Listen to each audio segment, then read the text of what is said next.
name is Bill Doan. I'm a professor of theater at Penn State, and I'm also the director of the Arts and Design Research Incubator. The process for Masked is a very different process than I normally use because it was a collaboration with two other artists. And the thing we have in common is that we all practice what's called graphic medicine, which is the use of comics basically to explore medical problems, medical conditions. Some use it to educate physicians, nurses. It has a whole range of uses. Michael Green, who is a physician, who's one of the three artists in the exhibition. It's myself, Emily Steinberg, and Michael Green. Michael is a physician. Emily is a painter and a trained visual artist. I'm a theater and performance person who also makes visual art.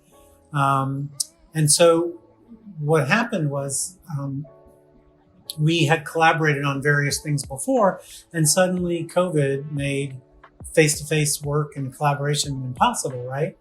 So we decided to meet together on Zoom periodically and just be together and make art and talk about it. And so suddenly we came up with the idea of doing an exhibition around the theme of masking and all of the things that could mean. So I could focus on some of my concern with mental health issues and the way we wear masks to hide our depression or to hide our anxiety.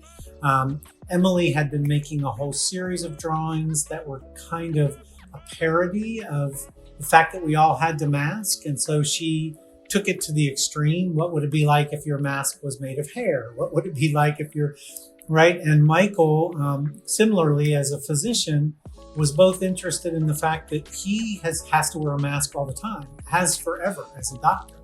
And so suddenly when everybody has to wear a mask, it changed the way he thought about it as well.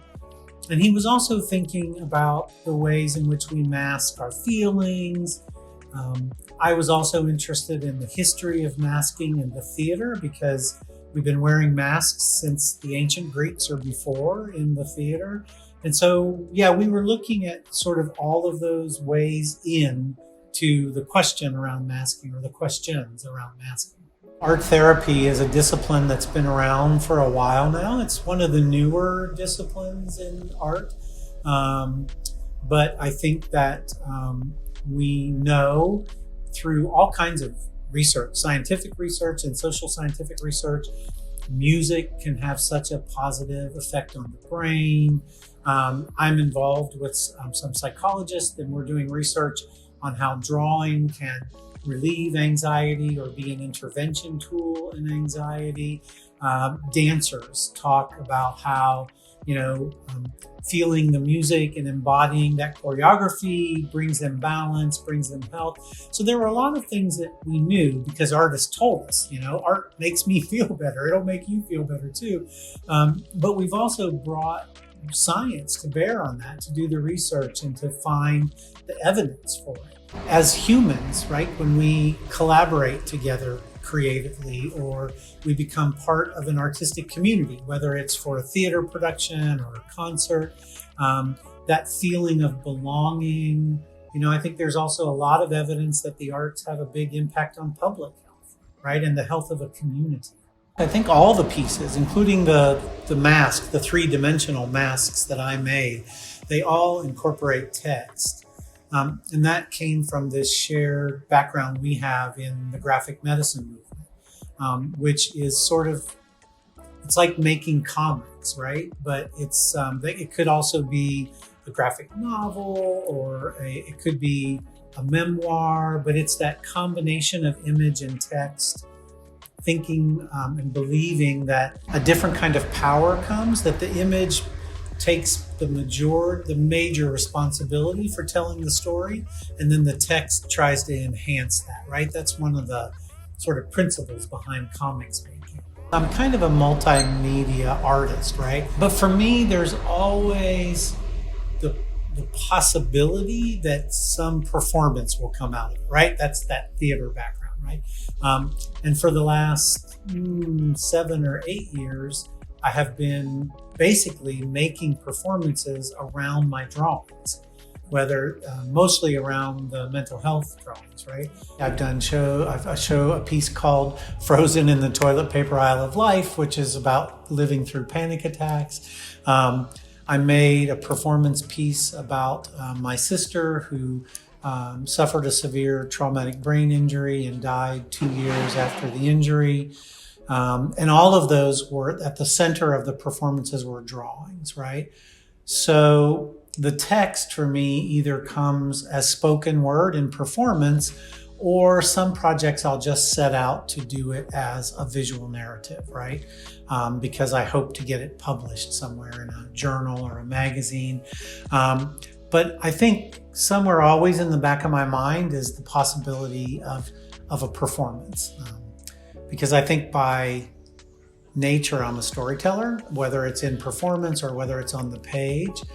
And I think Michael and Emily, similarly, though they don't have performance backgrounds, they practice storytelling in a very specific kind of way through the work that they create.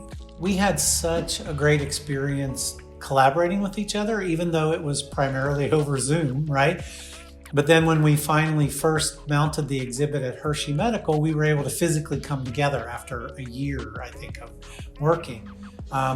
And the process was so generative for us. It kept our friendship alive, even though we were so physically distanced. It kept us making work. It kept our brains active. It kept our creative, juices flowing.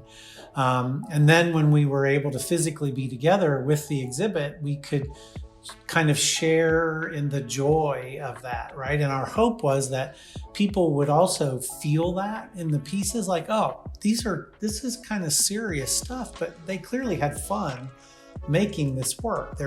Most of the pieces have a sense of humor and they're telling a story. And so, we want people to sort of feel that connection, that human connection that we had making the work. I had been to some stuff at Three Dots, some events, and thought, as a community space, I thought it's terrific, right? This is, to the point I was making earlier, this is what communities need.